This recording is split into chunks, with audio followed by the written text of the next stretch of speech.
Magandang oras po sa inyong lahat. Isang mapagpalang pagkakataon na naman ang binigay ng ating Panginoon upang tayo magsama-sama sa programang Oras ng Pag-aaral. Kami po ay nagagalak na kayo aming makasama muli sa ating pag-aaral ng Salita ng Diyos. At ating binabating lahat ng atin pong tagapanood, tagapakinig dyan sa YouTube channel at Adventist World Station 89.1 sa Luzon, Visayas at Mindanao at mga taga-subaybay natin mula sa ibayong dagat. At lahat ng ating mga sumusulat dyan sa ating comment section ay sumulat lang kayo upang atin pong makita kung ano man ang inyong suliranin at kung ano man yung gusto nyo na may panalangin, mga minamahal na mga kapatid. Okay, sa pagkakataong ito ay tayo na'y sama-samang bubuksan ang salita ng ating Panginoong Diyos at pag-aralan ang mahahalagang aral na makatulong sa ating pananampalatay pamumuhay. Dahil ang ating hangarin ay hindi lamang kaalaman, kundi mas malalim na pagkakilala sa ating Panginoon at higit na pag-ibig sa Kanyang mga pangako.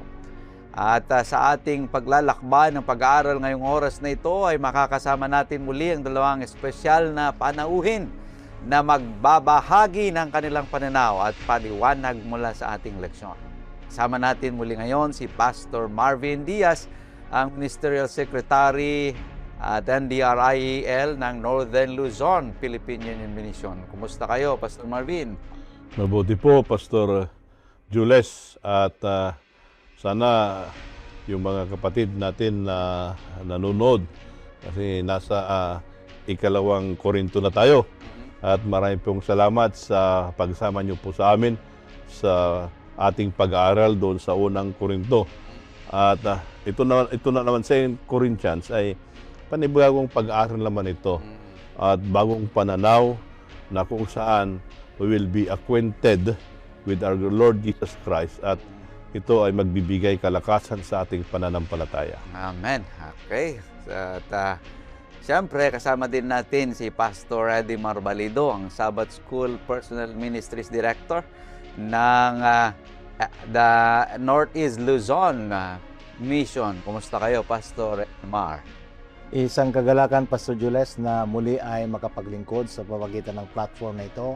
At naway sa aming pong mga followers ay patuloy po tayong pagkaluban ng biyaya ng Diyos sa ating pong pag-aaral ay maunawaan, makita natin yung mas malalim na ugnayan ng ating pananampalataya sa ating Panginoon Diyos. Amen. So tayo ngayon ay nasa third quarter pa rin ng 2026 at natapos na nating pinag-aralan ng unang Korinto at ngayon ay ating pag-aralan muli ang pangalawang Korinto at napakaganda ang patuloy nating paglalakbay sa mas malalim na pagkaunawa sa mga banal na kasulatan. At ngayon tayo maganda at sabay-sabay nating simulan ang ating pag-aaral ng leksyon at kahit kung lahat na ilabas na ninyong inyong Biblia at tayo'y magsimula na sa ating pag-aaral at upang tayo'y gabayan ng Banal na Espiritu, tayo po muna ay manalangin. Hilingin natin si Pastor Marvin na pangunahan tayo sa panalangin. Dakilang Diyos, kami po ay dudulog sa inyong harapan at umaasa po kami na kayo ang gagabay sa aming pag-aaral. At lahat po ng aming mapapakinggan, mamumutawi po sa aming mga salita at maririnig, ito po sana ay magbigay inspirasyon po sa amin na kung saan may handa po kami sa iyong muling pagdating. Maraming pong salamat sa pagdinig sa aming panalangin sa pangalan ni Jesus. Amen. Amen. Okay. Tayo po ay nasa pangsyam na bahagi ng ating leksyon sa ating third quarter na ito na may pamagat na paglilingkod na nagmumula sa pag-ibig. At malugod ko kayong tinatanggap sa isa na namang makabuluhang yugto ng ating sama-samang paglago sa salita ng ating Panginoong Diyos dito sa oras ng pag-aaral. At ang ating talatang sasauluhin ay matatagpuan sa pangalawang Korinto, Kabanata 2 at ang talata ay 4. Sapagkat mula sa maraming kapighatian at hapis ng puso ay sinulatan ko kayo na may maraming luha. Hindi upang kayo'y maging malungkot, kundi inyong malaman ang masaganang pag-ibig na taglay ko para sa inyo. Kapatid, bago natin simulan ang ating pagtatalakay, ay pagnilayan muna natin ang napakahalagang katotohanan ito. Ang paglilingkod na pinapakilos ng pag-ibig ay sumasalamin sa kaaliwan ng Diyos. Nagtatawid tungo sa pagkakasundo at may katapatang naghahayag kay Kristo sa kabila ng anumang uri ng kalagayan. Para mas maunawaan natin ang lalim nito, ay tingnan natin ang background ng sulat na ito ni Apostol Pablo sa pangalawang Korinto. Ang ikalawang sulat sa mga taga-Korinto ang tinuturing na pinaka-personal at pinaka-emosyonal na sulat ni Pablo. Matapos dumaan sa matinding tensyon at alitan sa pagitan niya at sa iglesia sa Korinto, isinulat ito ni Pablo upang ipaliwanag ang tunay na tibok ng puso ng kanyang ministeryo. Humarap siya sa matinding pagdurusa, batikos, mga maling akala, at sakit ng kalooban. Ngunit sa kabila ng lahat ng ito, nanatili siyang tapat sa paglilingkod sa bayan ng Diyos. At sa mga kabanatang ito ay pinapakita ni Pablo ng tunay na ministeryo, hindi tinutulak ang sariling ambisyon o kapangyarihan, kundi ang pag-ibig na katulad ng kay Kristo. Ito ay pag-ibig na umaaliw sa mga nagdurusa, nagbabalik sa mga nadapa at tapat na nagpapayag ng mabuting balita. Ang paglilingkod ni Pablo ay isang patunay na ang ministeryong Kristiyano ay nagmumula sa sarili nating pagdana sa biyaya ng Diyos na siya namang nating ibinabahagi at ipinaparanas sa iba. At upang maunawa natin ang biblical na perspective sa ating leksyon, ay hihimayin natin ang 3 punto sa ating pag-aaral, kagaya ng dati na ating ginagawa. Ang unang punto ay comforting through suffering. Ang pangalawang punto ay caring through reconciliation. At ang pangatlong punto ay communicating Christ. Dito po natin bubuksan ang ating unang mahalagang punto, comforting through suffering. Inalit tayo ng Diyos sa ating mga kapighatian upang tayo naman ay maging daluyan ng kanyang kaaliwan para sa iba. Kapatid, hindi nasasayang ang mga pinagdadaanan mong hirap. Ang sarili mong karanasan sa yakap at lakas na binigay ng Diyos, ang siya mong gagamitin para itayo at palakasin ang loob ng mga taong nasaktan sa paligid mo. Paano ba natin ito magagawa? Alamin natin ito sa pamamagitan ng mga gabay na tanong na ating sasagutin ngayong oras na ito. Ang unang tanong, paano inihahanda ng pagdurusa ang mga mananampalataya para sa ministeryo o paglilingkod? Pangalawang tanong, ano ang ugnayan ng pagdurusa at ng pag-asa? At ang pangatlong tanong, paano magiging mga pagkakataon para sa paglilingkod ang ating mga personal na pagsubok. So atin itong tatalakayin sa pamamagitan ng ating mga guests. Pastor Marvin? Itong 2 Corinthians, Pastor Jules, Pastor Edimar, ito yung sulat ni Pablo kung saan kanyang binuksan ang kanyang puso. Kasi ang pinag-aralan natin ito, love-driven ministry. Pero itong love-driven ministry, behind the scene ay may suffering. Ang hirap nito, sino ang nag-cause ng suffering? Mga taga-Korinto din. Yung mga Pinaglilingkuran niya. taga-Korinto, na itong suffering na to, yung suffering niya ay criticism, misunderstanding, then out of those criticism, misunderstanding, and emotional pain. At kahit ito yung ginawa sa kanya, he still remained faithful. Tingnan natin, pwede bang balikan natin yung ating memory verse doon sa 2 verse 4. Tingnan po natin 2 verse 4, then punta po doon sa 5. Pakiulit, Pastor Jules. Sapagkat sa malaking kapighatian at hapis ng puso ay sinulatan ko kayo na may maraming luha. Hindi upang kayo'y palumbayin, kundi upang inyong makilalang pag-ibig kong napakasagana sa inyo. Itong sinulat niya itong composition na ito, sabi niya, I wrote it with my tears. Mhm. Pag titignan mo na literal yon ay pinagsulat niya ba yung luha niya?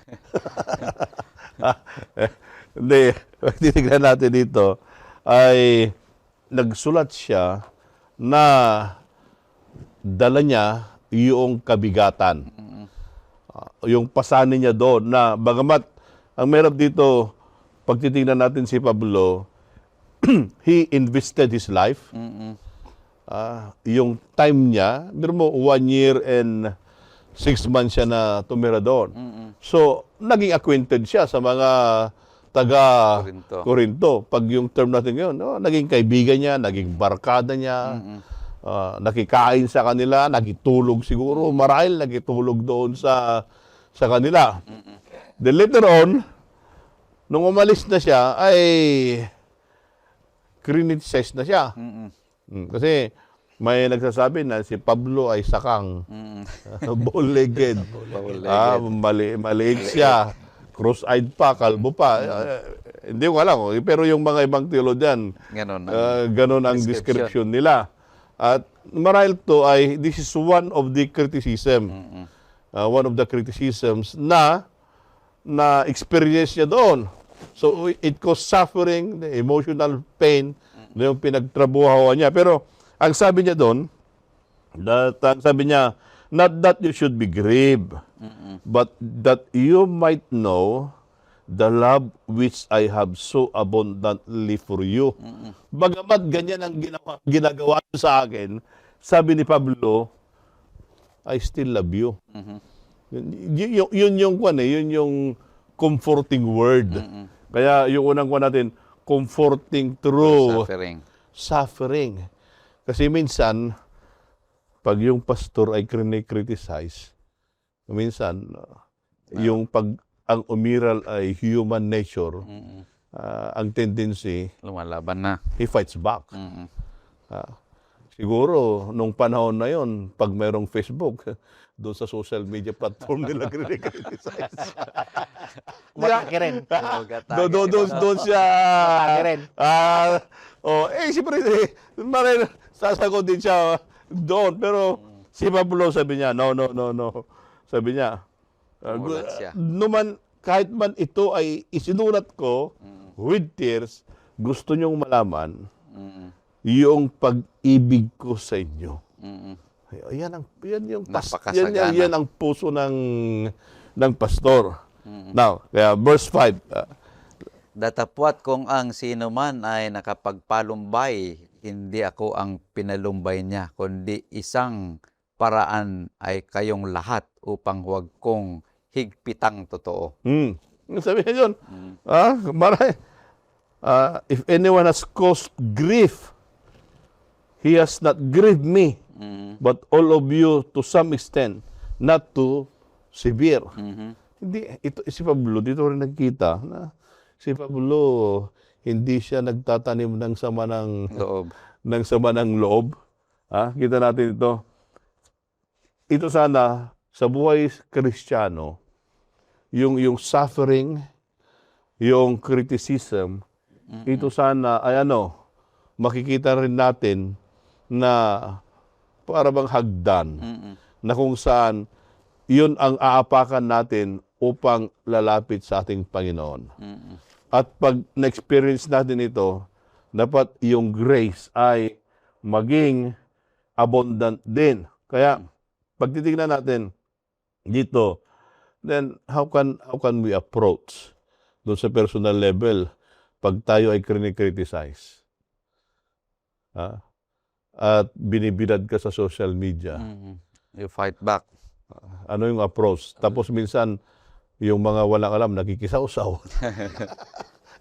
Ito yan. But the word, ang maganda dito, si Paul sabi niya, kahit ano gawin niyo sa akin, dapat malaman nyo na mahal ko pa rin kayo. Amen. Napansin ko dito sa ating pag-aaral dun sa comforting through suffering. Mm-mm. Parang ang dating tuloy si Pablo na ay yung nagmamakaawa, parang nagsusumamo na kapatid, parang baguhin na natin yung ating nakagisnang ginagawa. Parang ganun yung kanyang mga pinapanukala. Doon sa ating binasa kanina, sa aking pag-aaral na nakita ko ito, doon sa binasa natin yun sa verses 4 and 5, ay marahan yung kanyang karanasan, doon kaparaanan sa kanyang ginagawa na maipadama pa rin na ang pag-ibig pa rin ay umiiral sa kanyang pagmiministeryo. Mm-mm. Pero, ang napansin ko dito, naging bahagi na ng buhay ng pagmiministro ni Pablo yung pagdurusa. Mm-mm. Kasi mula pa sa, alam na natin, I was beaten, Mm-mm. na talagang binato hanggang sa nagkasakit, nasa na kanya na yun lahat ng mga karanasan sa anumang bagay ng kanyang ministry. Pero, ang hindi natin maaalis dito mga kapatid, ay yung kanyang talagang pagdurusa ay hindi niya nakalimutan at nakaligtaan na siya pa rin ay i-depend on God. Parang Panginoon pa rin ang inuuna niya. Mm-mm. So, parang sabi niya, turuan mo ko, Panginoong Diyos, na manatiling kalmado lamang sa lahat ng mga bagay.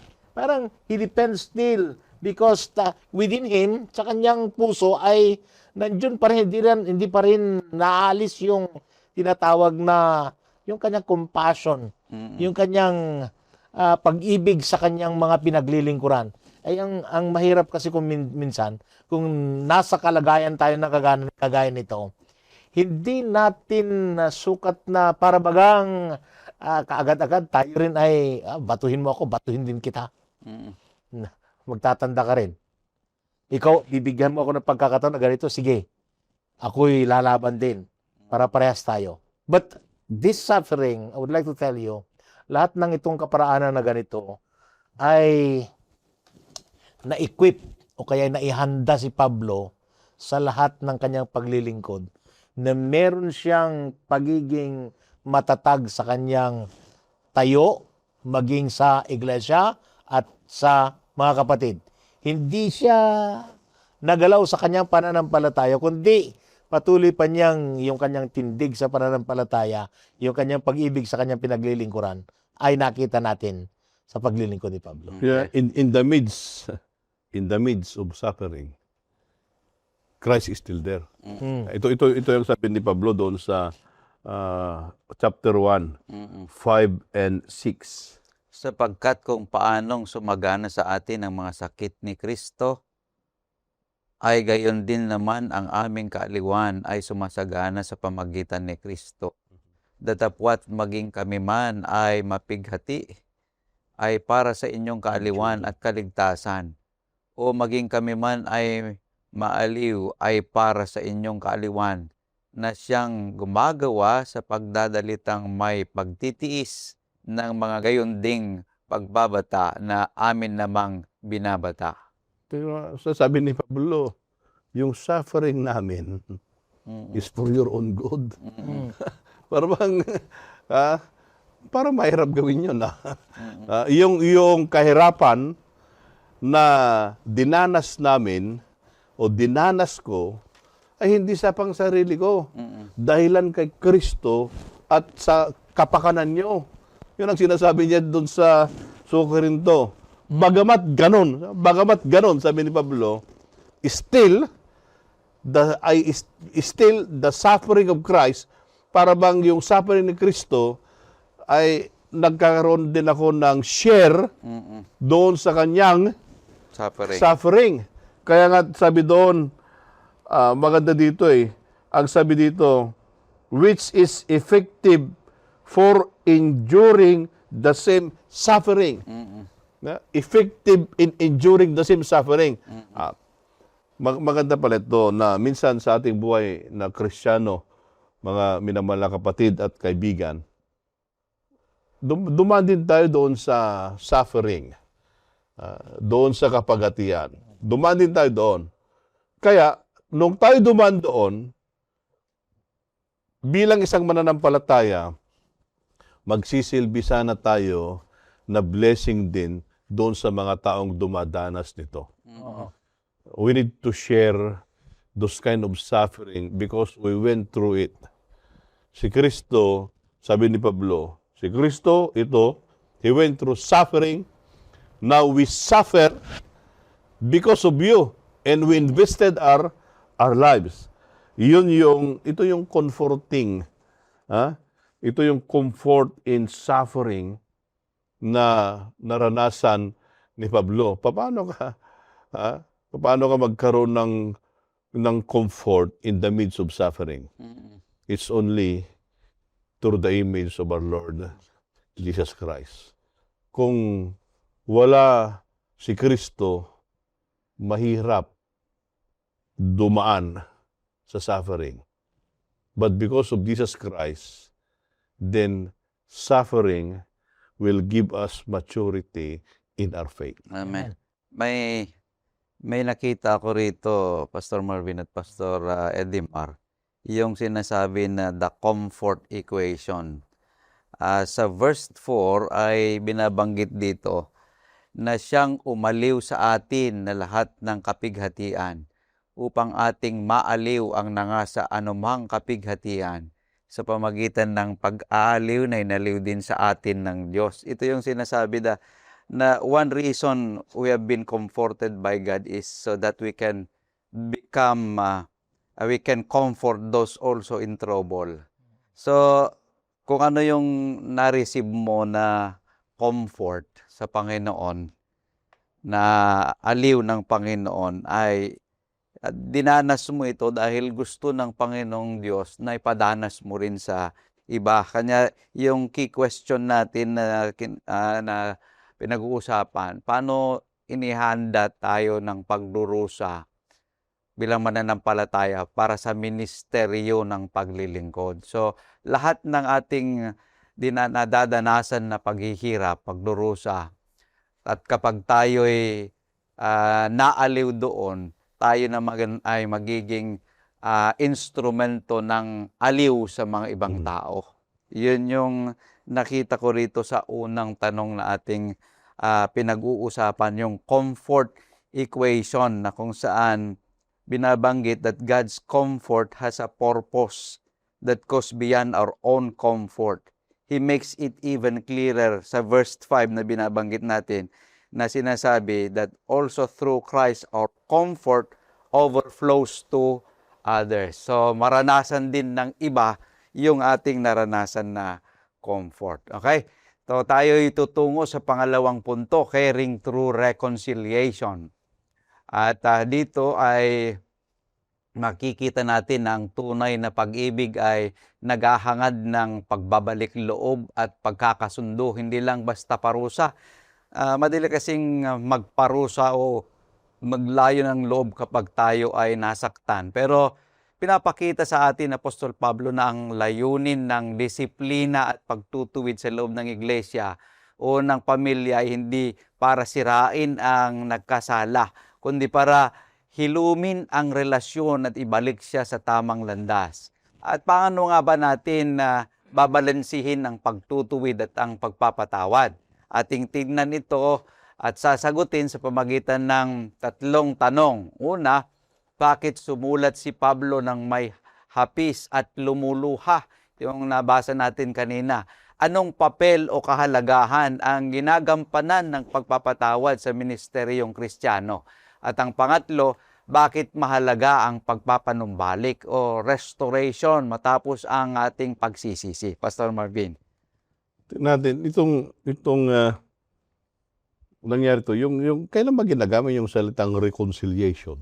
Pag may nasirang relasyon, yung nag-away. Di ba pag may Problema sa mayroong mag-away, kaya ang sabi doon ay caring through reconciliation. Now, tingnan natin. Doon sa 2 verse 3, anong sabi doon? At aking isinulat ang bagay ring ito upang pagdating ko ay huwag ako magkaroon ng kalumbayan doon sa mga nararapat kong ikagalak, sa pagkakatiwala sa inyong lahat ng aking kagalakan ay kagalakan ninyong lahat. Ang sabi doon, pag dumating ako diyan, Mm-mm. yung aking kagalakan May kagalakan ay ninyong lahat. kagalakan nyo rin. Bakit niya sinasabing ganon? Na yung kagalakan ko, kagalakan nyo rin. Now, ito yung sugod yan, verse 7. Ano sabi doon sa verse 7?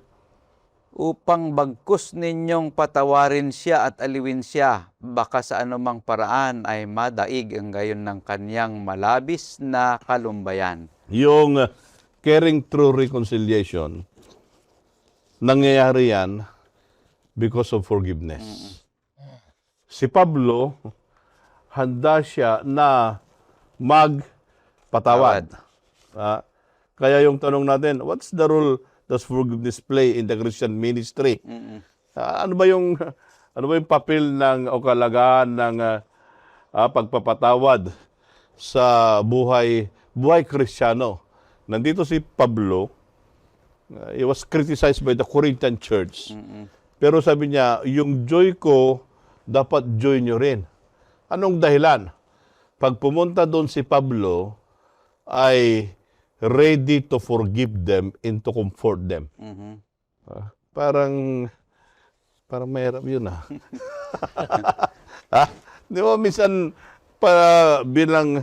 bilang isang mananampalataya, because of our pride, minsan mahirap i-extend ang forgiveness at be comforted to one person. Di ba? Pero si Pablo, pagbabasa niyo yung mga sulat niya, ay lala sa sulat niya sa Pilimon. Si Onesimo, ninakawan si Pilimon, pero ibinalik niya at sabi niya, kung ano ang kanyang nakuha sa'yo, ako na lang magbabayad. Dito natin makikita yung puso ni Pablo. Ang nilalaman ng puso ni Pablo, handa siyang magpatawad. Mga kapatid, kumusta rin yung puso nyo? Handa bang magpatawad? Baka kailangan na heart surgery. Baka kinakailangan ang angioplasty. Angioplasty. O open heart surgery. O kaya bypass. Pero ang issue dito ay the heart of Paul. The heart of Paul is ready to forgive. Ready to make reconciliation. Kasi he invested his life to the Corinthian believers. Kaya ganun na lang yung kanyang pagmamahal doon.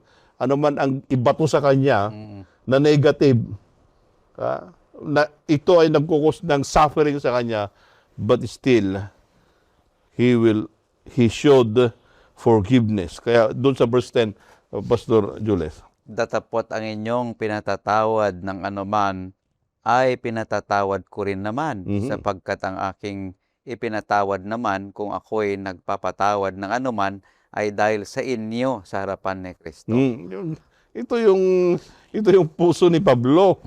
Now whom you forgive anything, I also forgive. Sabi niya, for if indeed I have forgiven anything, I have forgiven that one for your sakes in the presence of Christ. Para niya sinasabi, pinapatawad na kayo dahilan sa ating Panginoong Hesus. Kaya yun, nakita na, nakasentro pa rin yung buhay ni Kristo. Kaya handa siyang magpatawad. Kaya pag yung buhay ng isang mananampalataya ay hindi yan nakasentro kay Kristo, mahirap magpatawad. Pero pag yan ay nakasentro sa Panginoon, then kagaya din ni Pablo, sabihin, brother or sister, I forgive you. Nakita ko ito, mga kapatid, sa ating pag-aaral. Kung minsan, mahirap yung i-correct yung ginagawang mali. Lalo pagka lantaran na nakikita. Pero kung gagawin pala natin ito na may kasamang pag-ibig, it is always motivated with love.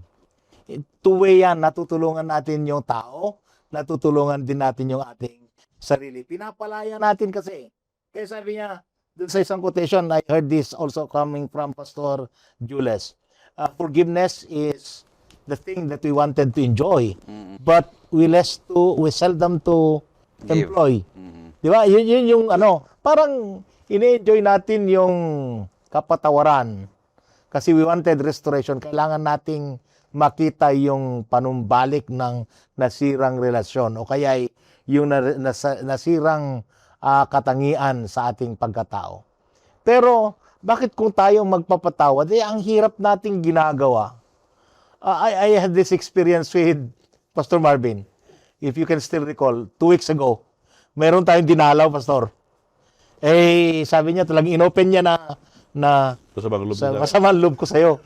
Pero naramdaman ko yung nandun na yung pag-ibig hanggang na-realize na siya mismo naka-realize na nagkamali siya. And I enjoyed the experience. Ako nga parang kinilabutan din ako na ganito pala yung larawan kapag ka-inopen mo na yun pala yung tinatawag na motivated with love. Dahil sa pag-ibig. Kaya sabi ko, ganito pala yung dahilan kaya nung binabasa ko itong ating lesson nag-flashback sa akin yung karanasan yon at nakaka-relate ako doon sa karanasan. Tama pala na si Pablo, kinorek niya yung mga tao na may pag-ibig. Alam niyo mga kapatid, kapag i-correct pala natin ang isang kamalian doon sa tama at katotohanan, kailangan ito ay naipapakita natin na may pag-ibig.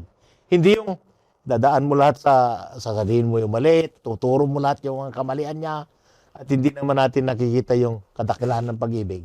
Mangyaring yun ay napakaganda because we're reflecting Christ. Sabi nga, kapag ganun pala ay ipinapakita natin si Kristo sa lahat ng mga tao. Hindi pa maganda na ganun ang makita natin. Tawag nito, we restore fellowship. Na ibabalik yung dating parang hidwaan. Pagka naayos yung gusot at saka yung problema, maayos na yung relasyon sa isa't isa. Kaya napagaganda yung ating pinagdidiinan sa ating lesson na kapag pala ganito ang nangyayari sa verse 10 kasi kanina nakita ko ito, sabi niya, ulitin mo Pastor yung verse 10. Datapwat ang inyong pinatatawad na anuman ay pinatatawad ko rin naman, sapagkat ang aking ipinatawad naman kung ako'y nagpapatawad ng anuman ay dahil sa inyo sa harapan ni Kristo. Kapag naranasan natin magpatawad, tayo din naman ay pinatawad ng ating Panginoong Diyos. Amen.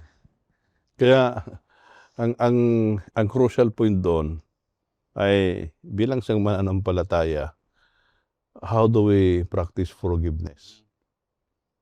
Minsan dito dinidiscuss natin. Dinidiscuss Madali natin lang sabihin. para bang Madali lang sabihin. madali lang sabihin. May nanonood, madali lang sabihin. Madali lang sabihin. No, ito it should be a practice through the years. Kaya nalala mo, sabi mo yung experience natin na 2 weeks ago. Daan tayo doon. Daan tayo doon. Because a pastor is always a pastor. But there must be, sabi mo nga, there must be love. Kaya walang silbi yung reconciliation kung walang pag-ibig. Kaya si Pablo, kung hindi ka magpatawad, sabi ni Pablo sa kanila, Satan will take advantage of you. Doon sa verse 11, anong sabi doon? Upang kaming malamangan ni Satanas, sapagkat kami ay hindi hangal sa kanyang mga lalang. Kasi yon, kung hindi ka pala nagpapatawad, binibigyan mo ng advantage si Satanas. Ito yun. Di ba maliwanag? Yun ang sabi niya Satan would take advantage of us. Kaya pag pala, sabi mo, di kita mapatawad. Masama ang loob mo doon sa kapatid na yan. Yung feeling na yon pala, hindi feeling ni Kristo. Feeling ni Satanas yun. At nagtitik advantage sa'yo. Sabi niya, sige, patigasin mo pa yung puso mo. para bang ganon. Kaya bakit niya sinasabi ito ni Pablo? Kaya, di ba, one of the problems there ay nagpupuntaan doon sa korte, doon sa mga Corinthians believer. Naghahablaan sila. Naghahablaan sila. Yung pala, pag gano'n naman nangyayari, sige pa. Para bang sila ay pun ni Satanas, naglaro ng chess. Sige. Napatikas. Napatikas. Kasi maliwanag ito, sabi niya, Satan will take advantage of us. Kaya mga kapatid, ayaw natin na ang kaaway ay mag-take advantage sa atin. Kasi pag nag-take advantage yon, lalong at lalong patitigasin niya yung puso until there's no way of reconciliation anymore. Kaya sabi ng Panginoon, huwag kayong paggamit sa kaaway. Kasi sabi doon, we are not ignorant of his devices. Hindi na kami ignorant doon. Kaya sabi doon, bakit mahalaga ang pagbabalik o restoration matapos ang pagsisisi? Kasi ayaw natin na tayo ay kasangkapan ng kaaway. Dapat tayo ay kasangkapan ng ating Panginoong Hesus. Amen. So napakahalaga nating tingnan nito na iyong forgiveness, ito yung essence ng good news, ng gospel, na kung saan ay, kung hindi tayo pinatawad ng Panginoong Diyos, nasan tayo ngayon? Kanya nga't dahil naranasan natin ang pagpapatawad, kailangan din natin na ibahagi sa iba. Kanya't nung tayo'y tinuruan ng Panginoon ng panalangin, sabi ay forgive our debts as we forgive our debtors. So kailangan na ipamalas din natin ito sa iba at maranasan din nila ang kapatawaran, ang pagpapatawad upang sa ganon ay ipamahagi din nila sa iba upang may panumbalik natin yung relasyon na nawala. Kasi ang sabi dito sa ating outline ay caring through reconciliation. Sa pamamagitan lang ng pagpapanumbalik ng ating relasyon na kung saan ay tayo'y may makapag-care sa bawat isa. So tayo tutungo na sa panghuling punto ng atin pong pinapag-aralan, communicating Christ.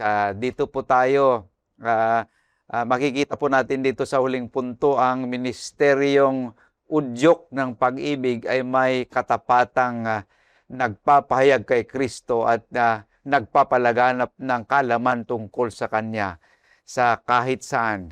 At kapag ang pag-ibig ni Kristo ang nagpapatakbo sa ating puso, hindi natin kayang manahimik.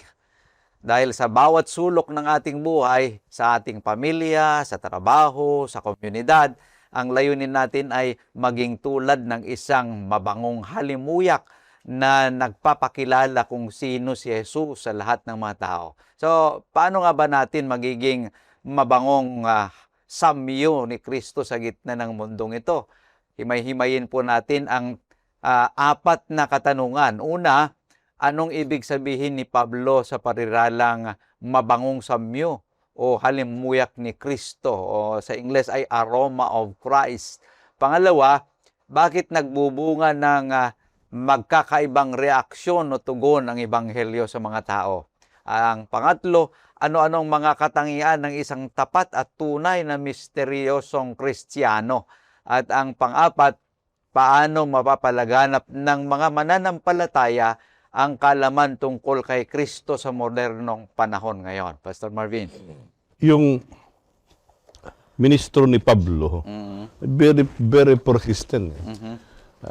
Ito yung mga criticism na nangyari sa kanya, pero hindi siya nalugmok, hindi siya na-discourage.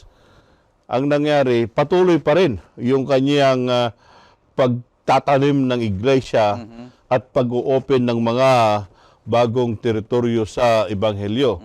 Kasi minsan, pag yung may pag isang mananampalataya, isang worker o ano pa man yan, pag nakarinig siya ng mga negative na salita, parang bang nadi-discourage. Mawalan ng kon na.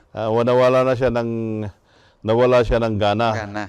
Noon, nagbibigay ng tulong ng 1,000, ngayon 50 pesos na lang. Tayo babawasan na. Buwa pa man. para bang ganon. Pero, tingnan natin, verse 12. Ano ang sabi doon sa verse 12 ng chapter 2, 12-13?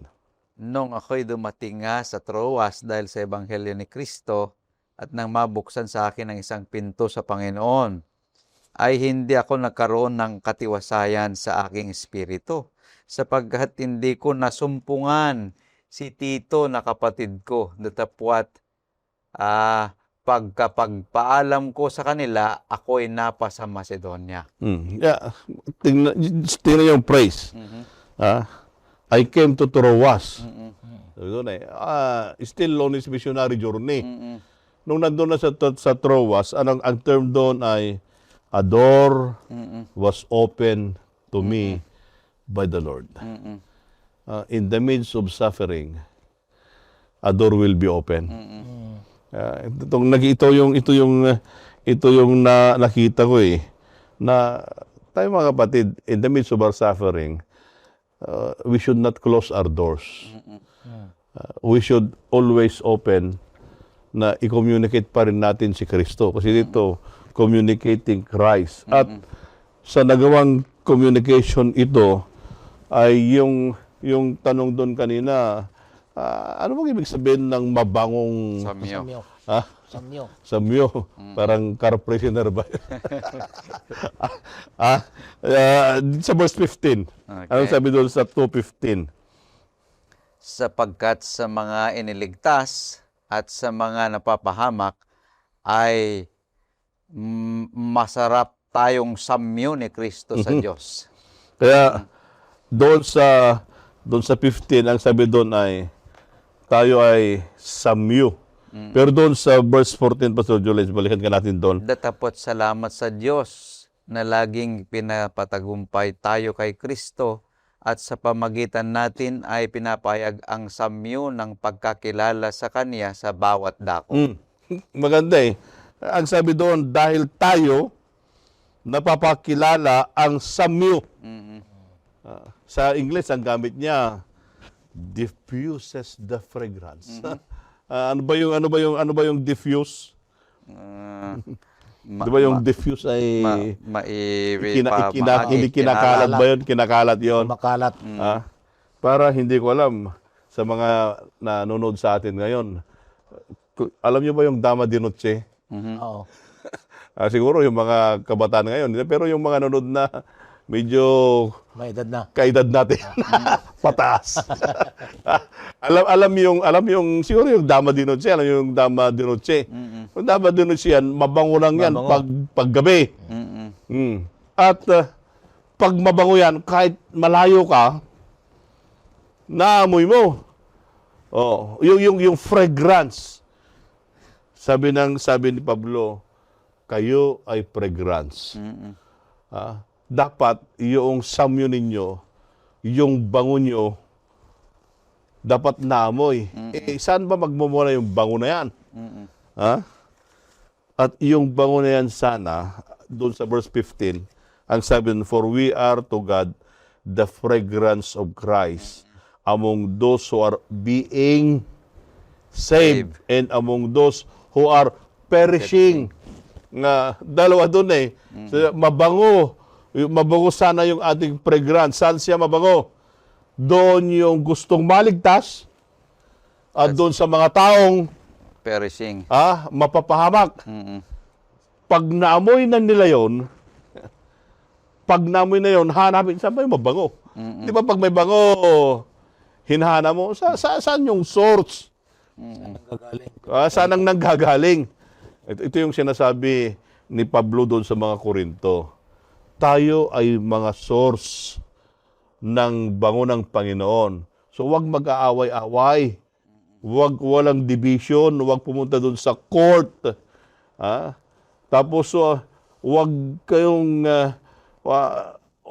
nagchichismisan at sinisira ang bawat isa. Tandaan nyo, sabi ni Pablo, kayo ay mabango. You're the fragrance of God. Mm. Yung church pala, pag titignan natin, ito yung bango. Kunyari ito yung church. Ito yung church. Dapat yung fragrance mo around the church, naamoy. Pagbabaho. Ay, amoy ng kamatayan. Naamoy din. Amoy din. Naamoy din. Pero yung mabaho, yun ay nagdi-disperse. Ibang nagdi-disperse, tinataboy yung mga tao. Pero pag mabango, hindi yung dinidisperse, nag-a-attract. Yung difference. Kaya sabi ng Panginoon, you are the aroma. Yun yung question natin doon. At saka yung gospel, ito yung nagbibigay bango doon sa mga taong naligtas. Amen.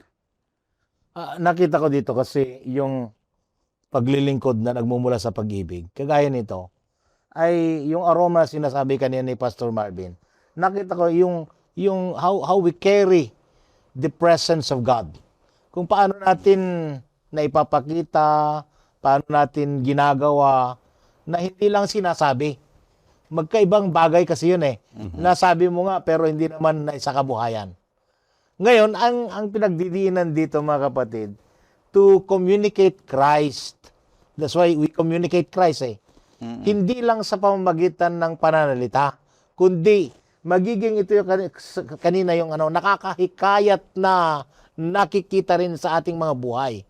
Hindi lang sinasabi. Kaya ang sabi niya, pinagdidiinan doon sa verse 15, yung mabawong samyo ay sa pamamagitan natin na nakikita yung katangian na to galing ng ating Panginoon Jesus. Pero ang ang condition kasi ng puso natin, kumusta? Are we that reflecting it? Or are we that resisting to share? Parang tayo ba yung mga natawag na ipakita yung katangian ng ating Panginoon Jesus? O tayo naman ay sadyang itinatago natin dahil meron tayong hindi mas magandang amoy.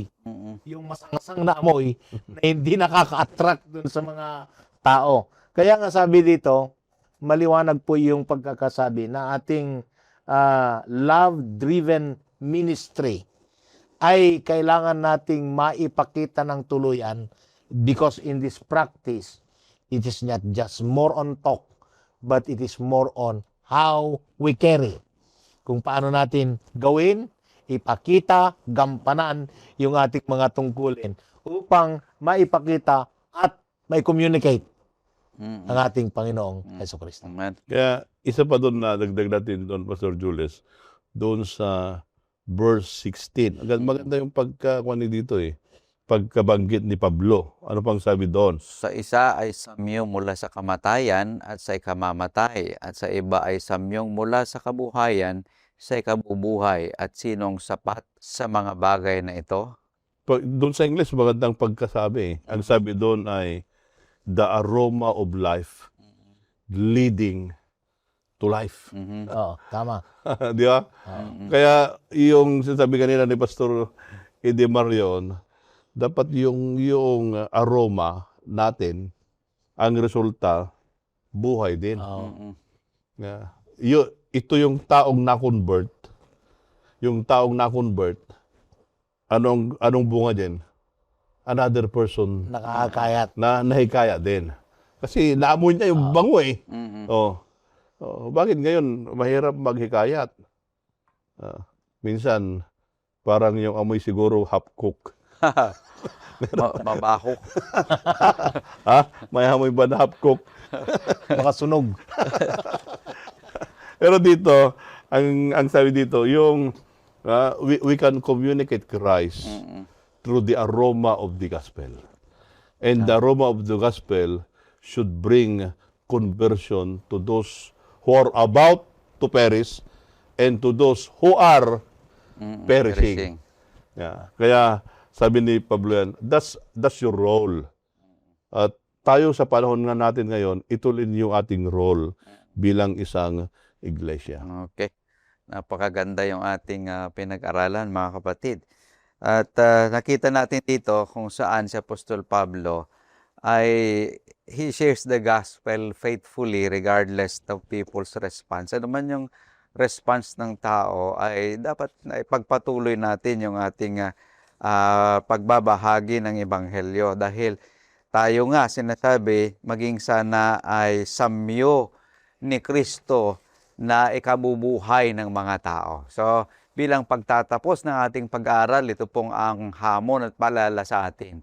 Ang ministeryo at buhay ni Apostol Pablo ay nagpapaalala sa atin na ang tunay na paglilingkod Kristiyano ay laging udyok ng pag-ibig. Kapag tinanggap natin ang kaaliwan ng Diyos, kapag ipinadama natin ang Kanyang pagpapatawad, at kapag may katapatan nating pinapahayag si Kristo, doon tayo magiging mabisang kasangkapan sa Kanyang dakilang misyon. Kaya kapatid, habang tinatapos natin ang programang ito, tanungin natin ang ating sarili. Ano ang nagpapatakbo sa ating paglilingkod ngayon? Kaya natin ang pag-ibig ni Kristo maghari sa bawat gawa at salita ng bawat isa sa atin. Muli, ako po ang inyong kasama sa pag-aaral ng salita ng Diyos. Maraming pong salamat at pagpalain kayo ng ating Panginoon. Bago tayo magtapos ay makakakinig muna tayo ng isang awitin, ay pagkatapos nito ay hilingin natin si Pastor Marvin na manalangin sa panghuling panalangin.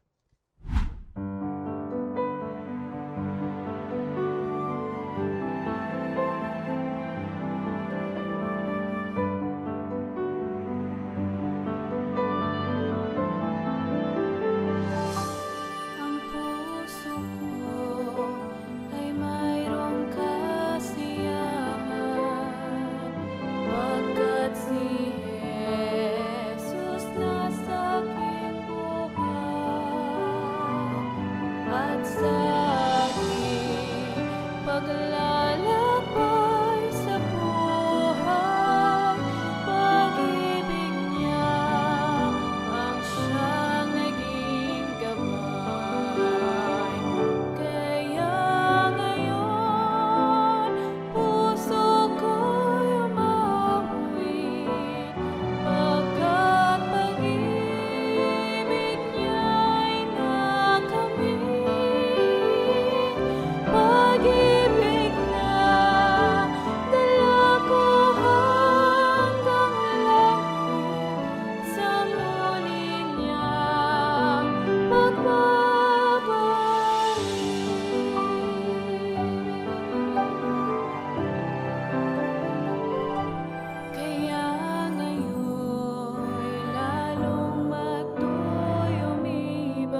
Tayo po ay manalangin. Napakabuti niyo, Panginoon.